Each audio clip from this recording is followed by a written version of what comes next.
കേസിലെ പ്രതിയായ assistant general manager Dhanya Mohan 8 അക്കൗണ്ടുകളിലേക്കാണ് പണം മാറ്റിയതെന്ന് പോലീസ് അന്വേഷണത്തിൽ കണ്ടെത്തി. ധന്യയുടെ 4 വർഷത്തെ അക്കൗണ്ട് സ്റ്റേറ്റ്മെന്റും പോലീസ് പരിശോധിച്ചു. ഭർത്താവിന്റെ NRI അക്കൗണ്ടുകളിലേക്ക് കുഴൽപ്പണ സംഘം വഴി പണം കൈമാറിയെന്നും പോലീസ് സംശയിക്കുന്നുണ്ട്. ധന്യ മോഹന്റെ പേരിൽ മാത്രം 5 അക്കൗണ്ടുകളുണ്ടെന്നും പോലീസ് വ്യക്തമാക്കി. ധന്യയുടെ അക്കൗണ്ടിലെ പണം മരവിപ്പിക്കാൻ ബാങ്ക് അധികൃതർക്ക് നോട്ടീസ് നൽകിയിട്ടുണ്ട്. ധന്യയുടെയും ബന്ധുക്കളുടെയും പേരിലുള്ള സ്വത്തുക്കളും മരവിപ്പിക്കും. വ്യാജരേഖ ചമച്ച് വ്യാജവിലാസത്തിൽ വായ്പകൾ മാറ്റിയായിരുന്നു തുക തട്ടിയതെന്നും പോലീസ് കണ്ടെത്തിയിട്ടുണ്ട്. അതേസമയം ധന്യയെ പോലീസ് വിശദമായി ചോദ്യം ചെയ്യും.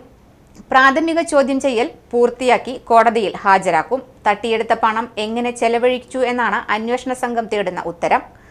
ധന്യയുടെയും ബന്ധുക്കളുടെയും അക്കൗണ്ടുകൾ മരവിപ്പിക്കാനും സ്വത്തുക്കൾ കണ്ടുകെട്ടാനുമുള്ള നടപടികൾ പോലീസ് ആരംഭിച്ചു കഴിഞ്ഞു. 5 കൊല്ലത്തിനിടെ ധന്യ 19.96 കോടി തട്ടിയെടുത്തു എന്നാണ് പോലീസ് കണ്ടെത്തൽ.